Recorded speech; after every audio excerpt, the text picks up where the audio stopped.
السلام علیکم ورحمۃ اللہ وبرکاتہ ان الحمد للہ والصلاة والسلام علی سید الانبیاء وعلی آلہ وصحبہ اجمعین اما بعد فاعوذ باللہ من الشیطان الرجیم بسم اللہ الرحمن الرحیم انشاءاللہ الرحمن آج کے اس لیسن میں سورۃ النساء آیت 78 کا ترجمہ اور معنی کی مختصر سی وضاحت ہم پڑھیں گے اللہ کے حکم سے۔ اعوذ باللہ من الشیطان الرجیم بسم اللہ الرحمن الرحیم۔ اینا جہاں کہیں بھی، ما تکونو تم ہوگے، یدرککم الموت تمہیں موت پالے گی، ولو اور اگرچہ کن تم ہو تم فی بیچ بروجن برجوں میں مشیدہ مضبوط، وَإِن تصبہم اور اگر پہنچے ان کو حسنتن کوئی بھلائی، یقولو وہ کہتے ہیں حاضی یہ ہے من عند اللہ اللہ کے پاس سے، وَإِن اور اگر تصبہم پہنچے ان کو سیئتن کوئی برائی، یقولو وہ کہتے ہیں حاضی یہ ہے من عندک آپ کی طرف سے، قل کہہ دیجئے کل من عند اللہ سب اللہ کے پاس سے آتا ہے، فمالی تو کیا ہوا ہے ہؤلاء القوم اس قوم کو، لا یکادون کہ نہیں لگتے، یفقہون کہ سمجھیں حدیثہ کوئی بات۔ اعوذ باللہ من الشیطان الرجیم بسم اللہ الرحمن الرحیم۔ اینما تکونوا یدرککم الموت ولو کنتم فی بروج مشیدہ وَإِن تُصِبْهُمْ حَسَنَةٌ يَقُولُوا هَذِهِ مِنْ عِنْدِ اللَّهِ وَإِن تُصِبْهُمْ سَيِّئَةٌ يَقُولُوا هَذِهِ مِنْ عِنْدِكَ قُلْ كُلٌّ مِنْ عِنْدِ اللَّهِ فَمَا لِهَؤُلَاءِ الْقَوْمِ لَا يَكَادُونَ يَفْقَهُونَ حَدِيثًا۔ تم جہاں کہیں بھی ہوگے تم کو موت پا لے گی، خواہ تم مضبوط قلعوں میں ہو، اور اگر ان کو کچھ اچھائی پہنچے تو یہ کہتے ہیں کہ یہ اللہ کی طرف سے ہے، اور اگر ان کو کچھ برائی پہنچے تو اے رسول مکرم یہ کہتے ہیں کہ یہ آپ کی طرف سے ہے۔ آپ کہیے کہ ہر چیز اللہ کی طرف سے ہے، تو ان لوگوں کو کیا ہوا ہے کہ کوئی بات سمجھ ہی نہیں پاتے۔ آیت کریمہ 78 کو جوڑیے، اس کا تعلق آیت کریمہ 77 سے۔ آیت کریمہ 77 میں اللہ نے فرمایا کیا آپ نے ان لوگوں کو نہیں دیکھا جن سے یہ کہا گیا تھا کہ ابھی جنگ سے ہاتھ روک کے رکھو اور نماز قائم کرو اور زکوٰۃ ادا کرو، پھر جب ان پر جہاد فرض کر دیا گیا تو ان میں سے ایک گروہ انسانوں سے یوں ڈرنے لگا جیسے اللہ سے ڈرنا چاہیے یا اس سے بھی زیادہ، اور انہوں نے کہا اے ہمارے رب تو نے ہم پر جہاد کیوں فرض کر دیا، تو نے ہمیں کچھ اور مہلت کیوں نہ دی۔ کہہ دیجئے کہ دنیا کی زندگی کا سامان تھوڑا ہے اور اللہ سے ڈرنے والوں کے لیے آخرت بہت بہتر ہے، اور تم پر ایک دھاگے برابر بھی ظلم نہ کیا جائے گا۔ آیت کریمہ 77 میں ان کمزور ایمان والے مسلمانوں کا یا منافقین کا ذکر تھا جو کہ جہاد سے اپنے آپ کو ایگزمپشن چاہتے تھے، جہاد سے اپنے ایگزمپٹ چاہتے تھے کہ ہم جہاد نہ کریں اور نبی کریم صلی اللہ علیہ وسلم کے ساتھ جا کر دشمنوں سے نہ لڑیں۔ وہ ان لوگوں کا قول نقل کیا گیا، انہوں نے اپنے دل میں بات کی ہے کسی سے بھی، انہوں نے کہا کہ ہم پر ابھی قتال کیوں فرض کیا گیا، ابھی تو ہمیں اور مہلت چاہیے تھی، یعنی ہم مینٹلی طور پہ ابھی اس بھاری ذمہ داری کو اٹھانے کے قابل نہیں ہیں۔ تو اللہ نے وہاں پر یہ بات بتائی تھی کہ دیکھو اگر تو دنیا کو انجوائے کرنے کی نیت سے تم نہیں جا رہے، تم اپنے مال و متاع کی وجہ سے میدان جنگ میں نہیں جا رہے، تم اس وجہ سے نہیں جا رہے کہ میری بیوی ہے، میرے بچے ہیں، یہ میں اگر مجھے میدان میں کچھ ہو گیا تو میرے بچوں بیوی کا کیا ہوگا، تو اللہ نے اس کا ایک ہی جواب بتایا کہ متاع الدنیا قلیل، کہ دنیا میں جو کچھ بھی برتنے کی چیزیں ہیں ان کا سامان اور ان کا فائدہ بہت ہی عارضی ہے، بہت ہی تھوڑا ہے، اور اگر تم اللہ کے راستے میں جہاد کرتے ہو تو تمہیں اس سے بہت بڑا اجر ملے گا، اور تمہیں ایک رتی برابر بھی، ایک کھجور کی گٹلی کے اندر موجود ایک چھوٹا سا جو میمبرین ہے اس برابر بھی تمہیں ظلم نہیں کیا جائے گا۔ اب اسی بات سے ہی اگلی بات ہے کہ تم دیکھو موت کا، اگر موت سے خوف ہے، بہت زندگی پیاری ہے، تو یاد رکھو موت تو پھر جب وقت لکھ دیا جائے گا تو موت تو پھر بستر پہ بھی آ ہی جائے گی۔ موت سے مفر نہیں، موت سے چھٹکارا نہیں، اگرچہ کہ موت کو روکنے کے لیے، دور کرنے کے لیے تم بڑے بڑے مضبوط قلعوں میں جا کر بند ہو جاؤ تو ملک الموت وہاں پہ بھی پہنچ جائے گا۔ تم موت سے روکنے کے جتنے مرضی تدبیریں کر لو، جتنی مرضی ویکسینیشن کروا لو، جتنے مرضی موت کو بھگانے والی ٹوٹکے یوز کر لو، جب وقت آ گیا، جب اجل آ گئی تو پھر تو کوئی مفر نہیں۔ اللہ تعالیٰ نے یہ مضمون قرآن پاک میں کئی جگہ پر دہرایا ہے کہ جب آ جاتا ہے کسی کی ساعت، موت کا وقت مقرر ہے، جب اجل آ جاتی ہے تو لا یستقدمون ساعتا ولا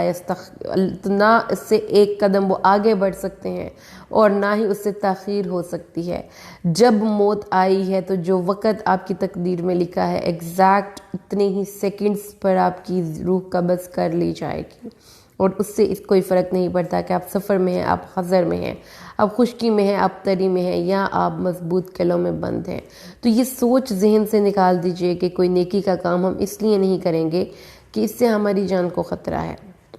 موت تو پھر اللہ نے جو مقرر لکھا، اگر گھر میں بھی ہو تو مر تو جانا ہی ہے، تو پھر اچھی چوائس کرو کہ اللہ کے راستے میں جام شہادت نوش کرنے کے لیے جاؤ۔ اور آپ کو جیسا کہ سب کو پتہ ہے کہ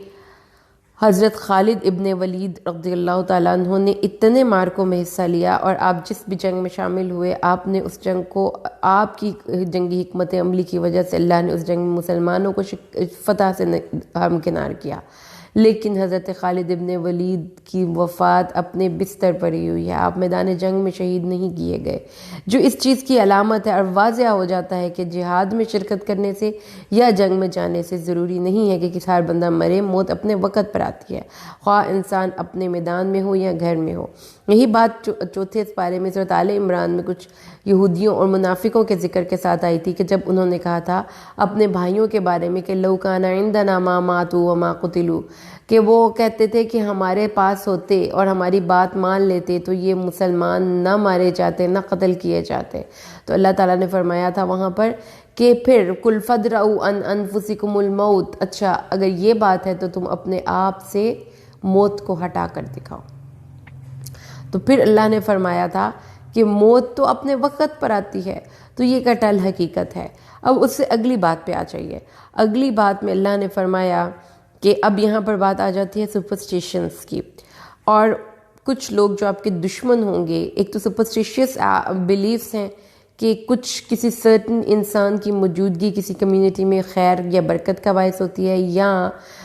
کسی سرٹن انسان کی وجہ سے نحوست آتی ہے۔ اللہ نے اس باطل عقیدے کا رد کیا، سپرسٹیشیس بلیف سے اپنے آپ کو جان چھڑائیں، یہ اسلام ہمیں مینٹلی لبریٹ کرنے آیا ہے۔ تو جو ایک توہمات میں پڑی ہوئی ہماری عوام ہے،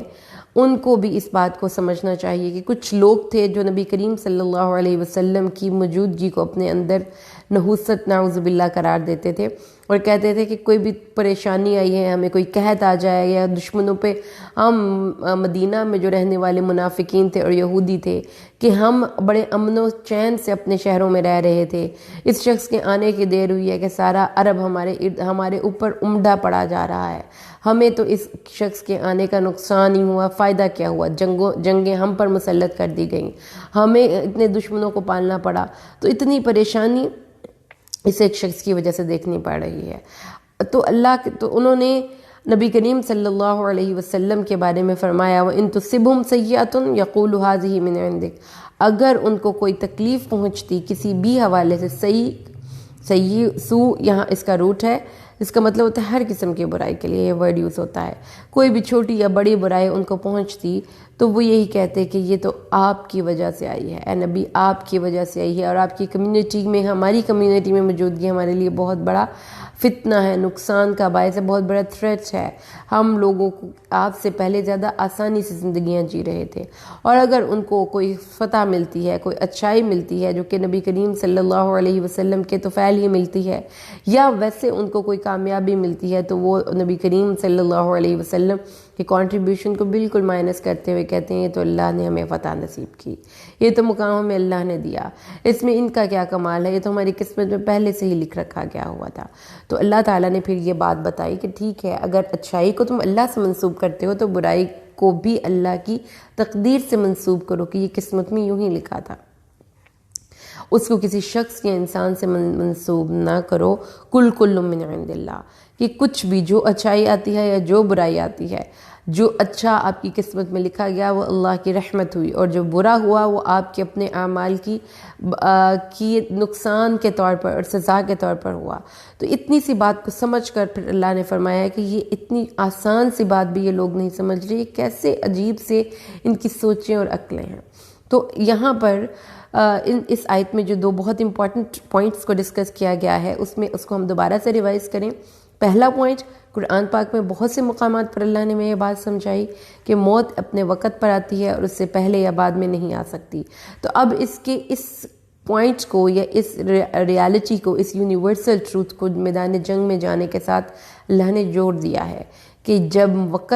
موت کا وقت نہ آگے ہو سکتا ہے نہ پیچھے ہو سکتا ہے، تو پھر بہادری کے جوہر دکھاؤ اور بے خوف ہو کر میدان جنگ میں جاؤ۔ تم میدان میں جا کر ضروری نہیں ہے کہ تمہاری جانیں ہی گھلیں اور تمہیں اپنی جانوں سے ہی ہاتھ دھونے پڑے، تم غازی بن کر بھی لوٹ سکتے ہو، تم فتح یاب بھی ہو سکتے ہو، اور تمہیں میدان جنگ میں جانے کے نتیجے کے طور پر بہت سے انعامات بھی مل سکتے ہیں۔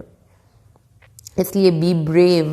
And leave behind the fear of death. اگلی بات جو دوسری بات ہے وہ یہ ہے کہ کچھ لوگ آپ کی کمیونٹی میں سپرسٹیشیس تھے، جو اچھائی کو تو اللہ کی طرف سے ملنے والی عطا سمجھتے تھے، جبکہ اپنے اوپر آنے والی برائیوں کو نبی کریم صلی اللہ علیہ وسلم کی ذات کی نحوست کے ساتھ نعوذ باللہ ثم نعوذ باللہ منسوب کرتے تھے۔ تو ان کے اس باطل عقیدے کا رد کیا گیا کہ کوئی بھی بندہ اس دنیا میں اپنی تقدیر لکھوا کر آتا ہے، لہٰذا اچھائی اور برائی پہلے سے پلانڈ ہے، اس میں کسی انسان کی موجودگی یا کسی انسان کی غیر موجودگی سے کوئی فرق نہیں پڑتا۔ یہ تو ہوگی ایک عقیدے کی بات۔ اب دوسری طرف اگر آپ دیکھتے ہیں تو ہمیں ایک سوشل بیہیویئر کو بھی دیکھنے کا یہاں پہ موقع ملا، اور سوشل بیہیویئر کیا ہے؟ وہ لوگ جو آپ سے خار کھاتے ہیں، آپ سے حسد کرتے ہیں، یا آپ کی کامیابیوں پر جیلسی فیل کرتے ہیں، وہ ہو ہی نہیں سکتا کہ آپ کی اچھائیوں کو اکنالج کریں، آپ کی کامیابیوں کو اکنالج کریں اور آپ کو کھل کر اپریشیٹ کریں۔ وہ آپ کی اچھائیوں کو دبا جائیں گے اور آپ کی برائیوں کو کیا کریں گے؟ اس کی تشہیر کریں گے اور چرچا کریں گے۔ اسی لیے نبی کریم صلی اللہ علیہ وسلم سے ہمیں ایک دعا بھی منقول ملتی ہے، جس میں کہ آپ نے اللہ سے دعا مانگی ہے ایسے دشمن کے بارے میں، ایسے دوست کے بارے میں جو سیمنگلی آپ کا دوست ہو لیکن وہ کرتا کیا ہو؟ وہ آپ کی ٹوہ میں لگا رہتا ہو۔ دعا سنیے، بہت خوبصورت دعا ہے، یہ خاص طور پہ اس شخص کو پڑھنی چاہیے جو کہ ایسے لوگوں کے درمیان میں رہتا ہو جس کو کہ یہ اندازہ ہو رہا ہے کہ یہ بندہ میرے ساتھ سنسیئر نہیں ہے۔ دعا: اللہم انی اعوذ بک من جار السوء، اے اللہ میں تیری پناہ طلب کرتا ہوں برے پڑوسی سے، ومن زوج تشیبنی قبل المشیب، اور ایسی بیوی یا ایسے شوہر سے جو مجھے بڑھاپے سے پہلے بوڑھا کر دے، ومن ولد یکون علی ربا، اور ایسی اولاد سے جو میرے سر پر سوار ہو جائے اور میری آقا بن بیٹھے، مجھے حکم چلاتی ہو، میری بات نہ مانے، ومن مال یکون علی عذابا، اور ایسے مال سے جو میرے لیے باعث عذاب بن جائے، ومن خلیل ماکر عینہ ترانی، اور ایسے مکر باز دوست سے جس کی آنکھ مجھے دیکھ رہی ہو، وقلبہ یرعانی، اور اس کا دل میری نگرانی کر رہا ہو، ان رأى حسنۃ دفنہا، اگر میری کوئی اچھائی دیکھے تو اس کو دفن کر دے، کسی کو بتائے ہی نہ، جیسے کہ کسی مردے کو دفن کر دیا جاتا ہے، وَإِذَا رَأَى سَيِّئَةً أَضَاعَهَا، اور جب میری کوئی برائی دیکھے تو اس کی تشہیر کر دے، اس کو پھیلا دے۔ تو یہاں پہ بھی اللہ نے ایسے ہی ایک کیریکٹر کی طرف رہنمائی کی کہ وہ نبی کریم صلی اللہ علیہ وسلم کے ساتھ برائی کو تو منسوب کر دیتے تھے لیکن اچھائی کو نہیں کر سکتے تھے۔ آپ کی رحمتوں کو وہ اکنالج ہی نہیں کرتے تھے کہ آپ کا وجود ان کی کمیونٹی اور سوسائٹی میں اللہ کی کتنی رحمتیں اور برکتیں لے کر آ رہا ہے۔ تو اس سے ہمیں بھی نفسیات کو سمجھنے کا موقع ملتا ہے کہ آپ کی کمیونٹی میں، آپ کے ارد گرد، آپ کے رشتہ داروں میں، آپ کے کلیگز میں، آپ کے فرینڈز میں، آپ کے سوشل سرکل میں کوئی ایسے لوگ ہیں جن کو آپ ایک آنکھ نہیں بھاتے، تو وہ ایسا ہی رویہ آپ کے ساتھ بھی رکھیں گے۔ تو ان کے اس رویے پر، اس روش پر جلنے اور کڑنے کی بجائے اللہ کا شکر ادا کریں کہ اللہ نے آپ کو ان سے بلند کیا ہے، تبھی تو وہ آپ کے ساتھ ایسا سلوک کرتے ہیں۔ کیونکہ جو شخص آپ کے ساتھ اس طرح سے آپ کو اگنور کرتا ہے یا آپ کی اچھائیوں کو اکنالج نہیں کرتا، تو یہ بات حقیقت ہے کہ وہ اپنے آپ کا انفیریئر، اپنے آپ کو آپ سے انفیریئر تسلیم کر چکا، لیکن اب وہ اس کا اظہار نہیں کر سکتا۔ تو اس لیے وہ پھر آپ کی کسی اچھائی کو، آپ کی کسی آپ کی اچیومنٹ کو اکنالج نہیں کرتا، اور یہ سوچتا ہے اور یہ شو کرتا ہے کہ یو آر نان ایگزسٹنٹ، آپ کی کوئی اچھائی ہے ہی نہیں، اور وہ اکنالج نہیں کر سکتا۔ کم ظرف اور چھوٹے ذہن کا بندہ، اللہ سے دعا کیجئے اللہ قرآن کو سمجھ کر پڑھنے کی توفیق عطا فرمائے،